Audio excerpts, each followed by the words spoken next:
Building a community is an intentional act. Community doesn't just happen. It's done with intent in tiny little increments. Apparently, once again, I was controversial on Instagram threads. And it was because I have a 93-year-old cleaning client, and she had to work up the courage after a few months to ask me to help her change her sheets. And I changed her sheets. And initially she was like, no, never mind.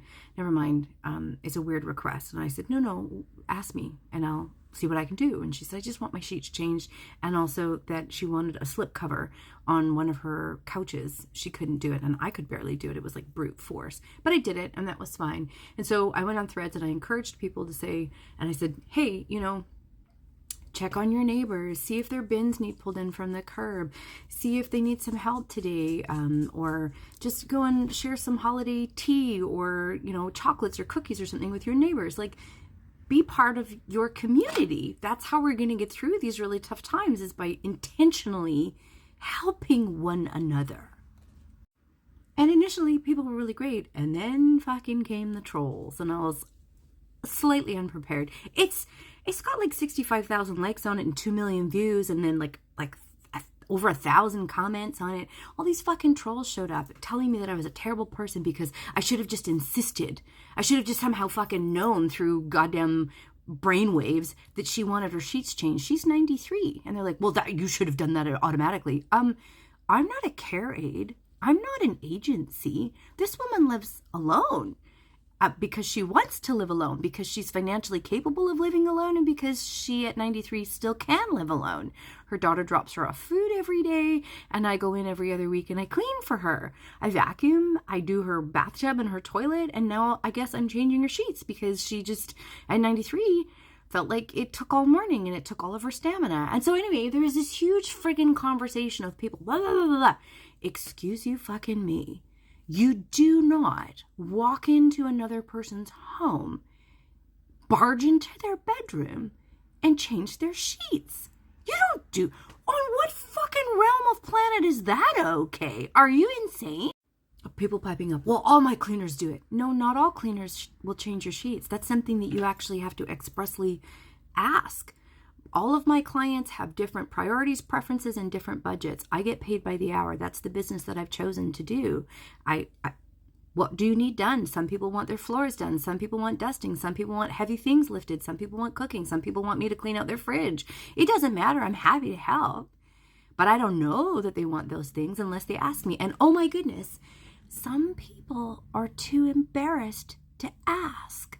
And that's okay. But what we're not going to do is we are not going to make assumptions about somebody's capabilities and what somebody wants. You have to fucking ask, and you also have to wait for permission, especially when you're in somebody else's home. That's someone else's house. What?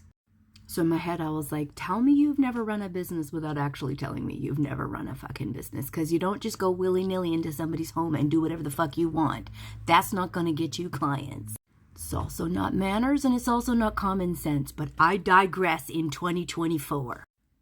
What it did do was it sparked a really interesting conversation with random strangers on the internet, and it sparked a conversation about all of those tiny little things that are overlooked.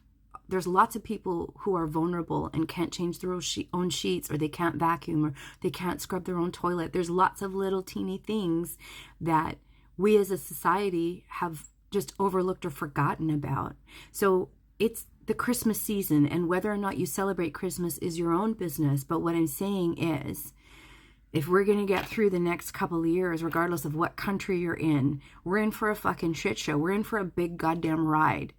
Capitalism is dying. The patriarchy is dying. And the only fucking way we're going to get through it is if we are kind to one another. And if you are kind to one another, that's called building community. And community doesn't just happen. Community is an intentional act. It happens bit by bit. So that means we do need to check on our neighbors. You do need to say, hey, how you doing? You do need to say, is there anything I can help you with? You know, stacking some elderly person's firewood next to their back door is helpful. Bringing their bins in is helpful. Making sure that pregnant lady down the street has her driveway shoveled so she doesn't have to do it is helpful. Those are the things that are going to help us get through the next few years. Community is intentional.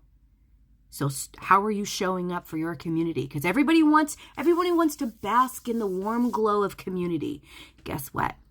You don't get to be warmed by community unless you're chopping the firewood and helping the whole system work. And that's my motherfucking point. Community is intentional. And for heaven's sakes, respect is mutual. It's earned.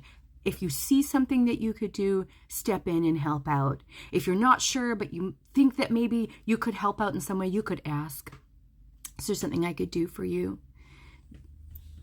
Anybody, your neighbor, literally check on your neighbors. This isn't fucking difficult. I don't know why people make it so hard.